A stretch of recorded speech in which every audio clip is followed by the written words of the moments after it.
है guys. I hope कि आप लोग का नोट्स पूरा हो गया होगा और आपने बाकायदा अच्छे से समझ भी लिया होगा। हम लोगों ने लास्ट टाइम पढ़ा था Coulomb's law, Coulomb's vector form, ये सारी चीजें पढ़ी थी।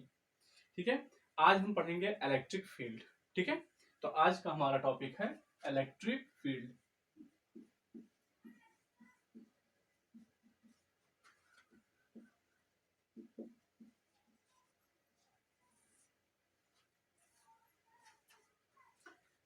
तो इलेक्ट्रिक फील्ड क्या होता है?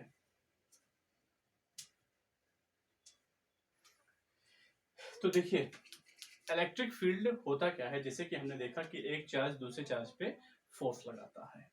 ठीक है, तो कहां तक लगा सकता है? जैसे देखो, आपने इलेक्ट्रिक यानी चार्ज तो आपने देखा नहीं, तो हम लोग कुछ यहाँ करके देखते हैं ऐसा जो आपने देखा हो। जैसे कि ये मैग्नेट, ठीक है, ये एक मैग्नेट है।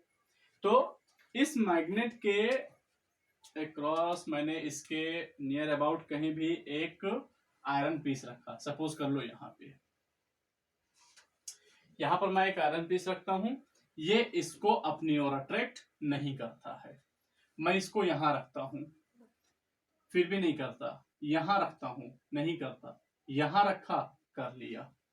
तो जैसे देखिए, मैं इसको नेम देता हूं ABCD। ठीक है, तो ABC पर यहां पर जब हम आयरन पीस रखते हैं तो यह मैग्नेट इस पर कोई भी फोर्स अप्लाई नहीं करता है। ठीक, जैसे ही हम डी पर रखते हैं, ये क्या करता है, तुरंत इसको अपनी ओर खींच लेता है।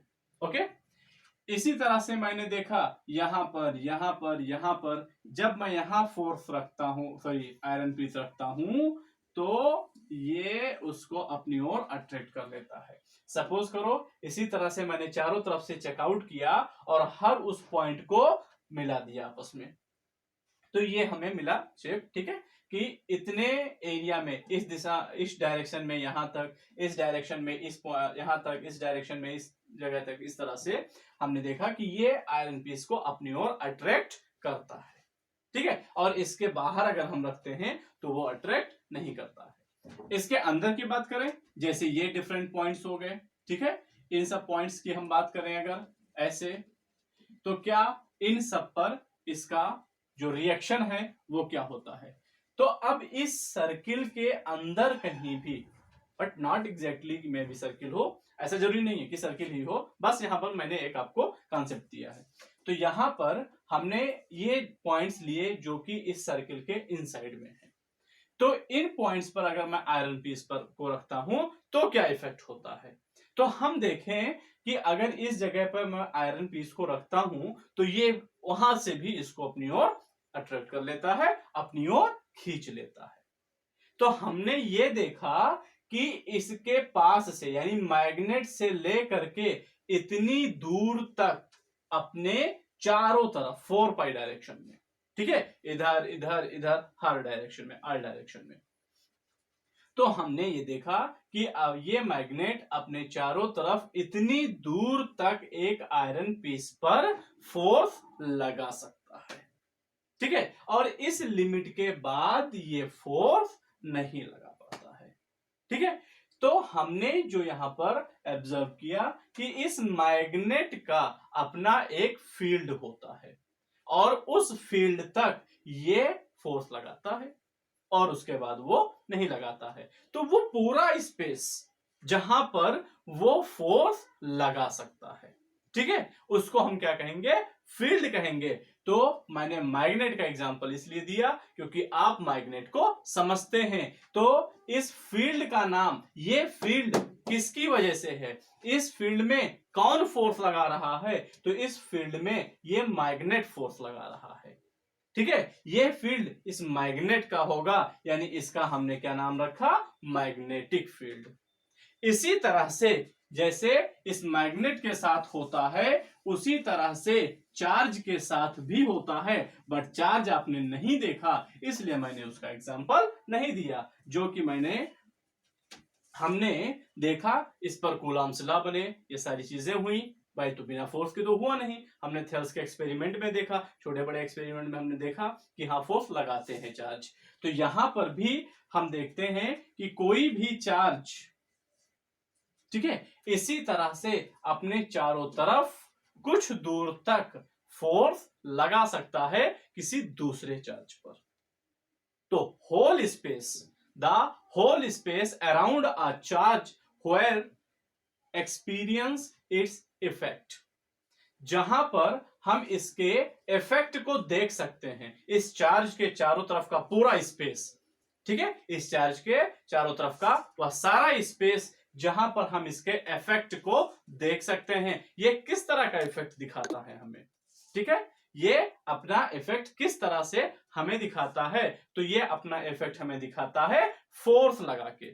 बात समझ में? देखो हर किसी के इफेक्ट का एक हम वो लगाते हैं, जैसे मान लीजिए आग जल रही है, ठीक है, तो आग जलती है तो उसका इफेक्ट किस रूप में आपको हीट के रूप में मिलता है ना। हीट जब मिलती है आपको तो गर्माहट महसूस होती है, जलन महसूस होती है, जो भी होता है। जैसे किसी ने आपको झापड़ मारा तो उसका एहसास आपको कैसे हुआ, दर्द से हुआ कि हाँ उसने मुझे मारा, ठीक है, दर्द होता है। तो इस तरह से यहां पर जो फील्ड है उस फील्ड का जो एहसास हमें होता है वो किससे होता है, फोर्स के थ्रू होता है, कि हमारा ये चार्ज किसी दूसरे चार्ज पर क्या अप्लाई कर सकता है, फोर्स अप्लाई कर सकता है।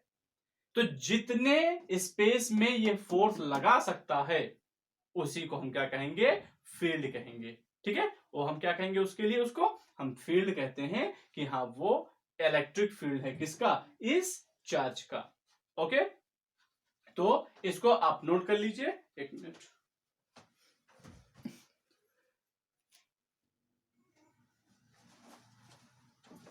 हाँ, तो इसका डिफिनेशन आप लिख लेंगे। उसके बाद फिर यहां पर प्लस चार्ज के बारे में हम बात करते हैं, ठीक है। तो जैसे ये हमारा प्लस चार्ज था तो इसके थ्रू जो इलेक्ट्रिक फील्ड सपोज कर लीजिए ये था पूरा,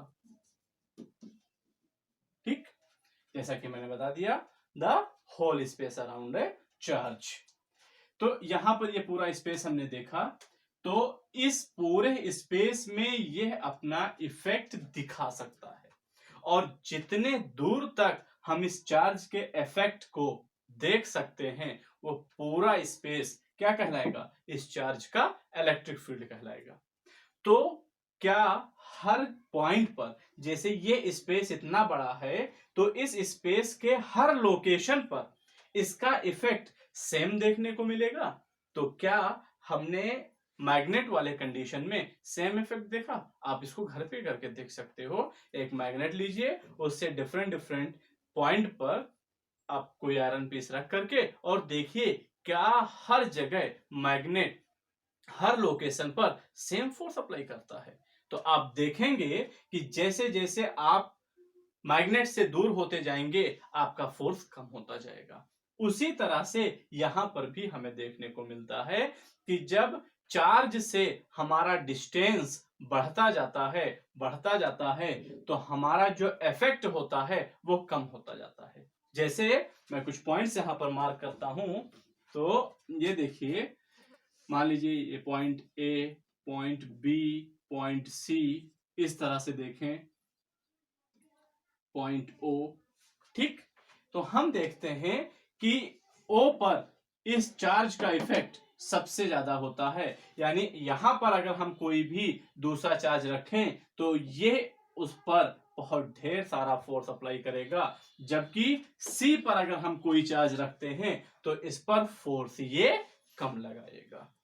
बात समझ में आई? तो ये हो गया हमारा इलेक्ट्रिक फील्ड, ठीक है, और इलेक्ट्रिक फील्ड का इफेक्ट। तो हम कह सकते हैं कि जो हमारा इलेक्ट्रिक फील्ड का इफेक्ट होता है वो डिफरेंट डिफरेंट लोकेशन पर डिफरेंट डिफरेंट होता है, मे बी कहीं स्ट्रांग होता है और कहीं वीक होता है। तो कहीं स्ट्रांग कहीं वीक, तो इससे मुझे ये साफ पता चला कि हमारा जो लोकेशन होगा हमारे इलेक्ट्रिक फील्ड का वो उस जगह पर हमारा इफेक्ट चेंज होता रहता है। और वो कैसे चेंज होगा, यहां पर जैसे मैंने भी बताया, हम जैसे जैसे दूर जाएंगे वैसे वैसे ये इफेक्ट कम होता जाता है, ठीक है। तो भाई ये जो इफेक्ट है, हम किसी लोकेशन पर जिस इफेक्ट को महसूस कर रहे हैं उस इफेक्ट का नाम क्या होता है? तो उस इफेक्ट को हम कहते हैं intensity of the electric field. जैसे यहां पर आपने चार्ज रखा, कोई चार्ज रखा, यहां पर आपने कोई चार्ज रखा, यहां पर आपने कोई चार्ज रखा, तो आप देखते हैं ये डिफरेंट डिफरेंट लोकेशन पर हमने जो चार्ज रखे हैं सेम चार्ज है। इसी चार्ज को एक बार यहां रखा, फिर इसी चार्ज को एक बार यहां रखा, फिर इसी चार्ज को एक बार यहां रखा। तो हम यहां देखते हैं कि मान लो यहां पर फोर्स F1 लगा, यहां पर फोर्स F2 लगा, यहां पर फोर्स F3 लगा। तो जब आप ऑब्जर्व करेंगे तो आपको लगेगा F1 is greater than F2 is greater than F3। यानी सबसे ज्यादा फोर्स जहां पर एक्सपीरियंस हो रहा है चार्ज को, वो कौन सा लोकेशन है? ओ पर सबसे ज्यादा हो रहा है, फिर बी पर, फिर सी पर। यानी जैसे जैसे डिस्टेंस बढ़ता गया हमारे फोर्स की वैल्यू क्या होती गई? डिक्रीज होती गई, कम होती गई, इफेक्ट कम होता गया। ठीक है, फिर से मैं रिपीट कर दूं, हमने जितने दूर तक इसका इफेक्ट देखना है वो क्या कहलाएगा? इलेक्ट्रिक फील्ड कहलाएगा, उसको इलेक्ट्रिक फील्ड कहा जाता है। इफेक्ट किस टर्म में हमें दिखता है? इफेक्ट हमें दिखता है फोर्स के टर्म में। जैसे जहां पर का इफेक्ट दिखता है चोट के टर्म में, तो इसी तरह से हम यहां पर जो इलेक्ट्रिक फील्ड का इफेक्ट फील करेंगे वो फोर्स के टर्म में करेंगे। जहां पर फोर्स ज्यादा होगा हम कहेंगे वहां पर इफेक्ट ज्यादा है, जहां पर इफेक्ट कम होता है वहां पर हम कहते हैं फोर्स कम है। तो इस इफेक्ट को हमने एक दूसरे टर्म में डिफाइन किया, हम उसको क्या कहते हैं? इंटेंसिटी। तो ओ पर जितना फोर्स कोई भी टेस्ट चार्ज एक्सपीरियंस करता है, यानी यूनिट चार्ज, टेस्ट चार्ज ऐसे चार्ज को कहा जाता है जिसका मैग्नीट्यूड 1 होता है, जिस पर चार्ज की वैल्यू 1 होती है। तो यहां पर कोई यूनिट चार्ज जितने फोर्स को एक्सपीरियंस करेगा उसको हम क्या कहेंगे? इंटेंसिटी कहेंगे। यानी जो इफेक्टिवनेस है at any location of the electric field is known as the intensity of the electric field at that point. ठीक है, और ये इफेक्ट किसमें हम मेजर करते हैं? फोर्स के थ्रू मेजर करते हैं। ठीक है, तो intensity of the electric field क्या बनेगा हमारा? Intensity of electric field. तो इंटेंसिटी ऑफ इलेक्ट्रिक फील्ड क्या होता है? तो intensity of electric field is the amount of the force which is experienced by a unit charge at any location in the electric field। हमारे किसी unit charge के through electric field में किसी location पर, किसी बिंदु पर जितना फोर्स एक्सपीरियंस होता है उसको हम क्या कहते हैं? उस पॉइंट पर इलेक्ट्रिक फील्ड की इंटेंसिटी कहते हैं। बात समझ में आ गई? फिर से मैं एक बार रिपीट कर देता हूं, इलेक्ट्रिक फील्ड में किसी भी पॉइंट पर अगर हम कोई चार्ज रखते हैं, एक यूनिट चार्ज, सपोज एक यूनिट चार्ज रखते हैं, तो यूनिट चार्ज जितने फोर्स को एक्सपीरियंस करेगा वही फोर्स उस पॉइंट का क्या कहलाएगा? इंटेंसिटी कहलाएगा। किसका? इलेक्ट्रिक फील्ड का। ओके, तो जैसा कि मैंने आपको पहले भी बताया है कि जिसका मैग्नीट्यूड 1 लेते हैं हम उसको डेनोमिनेटर के अपान में रखते हैं, सॉरी फ्रैक्शन के अपान में यानी डेनोमिनेटर में लिखते हैं, और उस यूनिट मैग्नीट्यूड में जिस क्वांटिटी को एक्सप्रेस करते हैं, डिफाइन करते हैं, उसको हम कहां रखते हैं? ऊपर। तो अभी मैंने क्या बताया आपको? अभी मैंने एक बार मैं डेफिनेशन फिर से रिपीट कर देता हूं, the amount of the force experience bye a unit charge in the electric field at any point is known as the intensity of the electric field at that point। तो यहां पर हमने magnitude किसका मन रखा? चार्ज का, और charge के मैग्नीट्यूड 1 है तो हम उसको कहां रखेंगे? डेनोमिनेटर में रखेंगे, दैट मीन्स Q। और ये Q क्या एक्सपीरियंस कर रहा है? Force.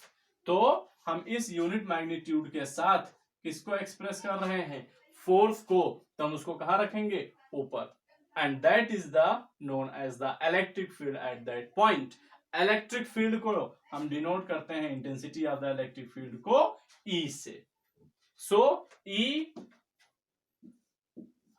Is equal to F by Q। और अगर इसको हम वेक्टर फॉर्म में लिखें, हाँ, what is the nature of the electric field, ठीक है, तो इसकी जो नेचर है वो कैसी है, वो नेचर वेक्टर क्वांटिटी की है, ठीक है, यानी ये स्केलर और वेक्टर में से क्या है, ये वेक्टर है, यानी इसका डायरेक्शन होता है। तो डायरेक्शन क्या है, then the direction of the electric field is along to the force experience by the charge, यानी चार्ज पर फोर्स जिस डायरेक्शन में लगता है उसी डायरेक्शन में हमारा इलेक्ट्रिक फील्ड होता है। तो यहां पर अगर इसको हम वेक्टर फॉर्म में लिखते हैं, सो ये बन जाता है F बाई Q, ठीक है, ये वेक्टर फॉर्म है किसका, इलेक्ट्रिक फील्ड का, और ये क्या है, ये F बाई Q है, यानी हमारा इलेक्ट्रिक फील्ड। क्लियर, कोई डाउट इसमें नहीं है ना, ठीक है। अब बात आती है यूनिट की। Intensity of the electric field हो गया ना, intensity of the electric field हम कैसे नोट करेंगे, E से। और फिर से मैं आपको एक बात याद दिला दूं कि जब भी हम लोग न्यूमेरिकल लगाएंगे तो न्यूमेरिकल में जब पूछता है किसी की फला पॉइंट पर इलेक्ट्रिक फील्ड कितना होगा, तो वो आपसे इंटेंसिटी ही पूछ रहा है, यानी उस पॉइंट पर हमारे इलेक्ट्रिक फील्ड का मैग्नीट्यूड कितना होगा, यानी इंटेंसिटी कितनी होगी। ये बात याद रखिएगा, हो जाता है कभी कभी कुछ बच्चों को कंफ्यूजन हो जाती है। तो इलेक्ट्रिक फील्ड आपको समझ में आ गया। अब हम इसके आगे बढ़ते हैं और इसके यूनिट की बात करते हैं और इसके डायमेंशन की बात करते हैं, ठीक है। जब तक तो आप छोटे क्लासेस में थे तब तक सिर्फ यूनिट की बात करते थे, अब हम किसकी बात करेंगे, डायमेंशन की भी बात करेंगे। तो इसकी यूनिट क्या होती है, तो अब इसके यूनिट की अगर हम बात करें तो हमने फार्मूला यहां देखा कि F बाई Q, तो unit of E is equal to, तो यूनिट ऑफ E क्या हो जाएगा, फोर्स की यूनिट अपॉन चार्ज की unit, unit of force upon unit of charge. तो क्या हो जाता है, फोर्स की यूनिट न्यूटन पर कूलाम, तो हमारे यूनिट इलेक्ट्रिक फील्ड की यूनिट क्या बन जाती है, unit of E equal to newton पर coulomb. Okay, this is the unit of E, ठीक है। हाँ, एक और यूनिट होती है, हम इसको पोटेंशियल के फॉर्म में भी डिनोट करते हैं, ठीक है। हमारा एक और फार्मूला होता है E का, E equal to D by V by D, जहां पर D डिस्टेंस है और V पोटेंशियल डिफरेंस है, ठीक है। तो यहां से इसकी यूनिट हो जाती है वोल्ट पर मीटर, ठीक है। तो इसको आप आगे भी पढ़ लेंगे, तो फिलहाल मैं बता देता हूं इसको। तो एक तो न्यूटन पर कूलाम हो गया और दूसरा क्या हो गया हमारा, वोल्ट पर मीटर, ठीक है।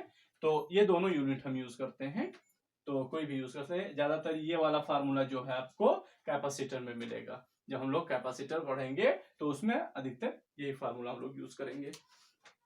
ओके, तो ये चीज हो गया हमारा। अब डायमेंशन की बात करें तो डायमेंशन क्या होता है, ठीक है। इसका तो डायमेंशन देख लेते हैं यहां से। तो डायमेंशन हमारा हो जाएगा, dimension is equal to Newton, Newton किसका है, फोर्स का, फोर्स का क्या होता है mLT पे पावर -2 अपान कूलाम, कूलाम का क्या होता है AT, इसको नीचे से ऊपर लेकर जाएंगे हम लोग, तो ये क्या बन जाएगा mLT पे पावर -3 A पे पावर -1, शायद आपको यहां नहीं दिख रहा होगा, मैं यहां लिख देता हूं mLT पे पावर -3 A पे power -1। This is the dimension of the electric field, okay. अब हम इलेक्ट्रिक फील्ड को कैलकुलेट करने का फार्मूला देखेंगे, ठीक है। तो सबसे पहले हम किसके लिए फार्मूला देखेंगे, यस, हम लोग हमेशा छोटे से स्टार्ट करते हैं। तो सबसे पहले हम एक पॉइंट चार्ज के थ्रू इलेक्ट्रिक फील्ड कितना होता है उसको फाइंड करेंगे, ठीक है। तो चलिए हम इसको इरेज करते हैं।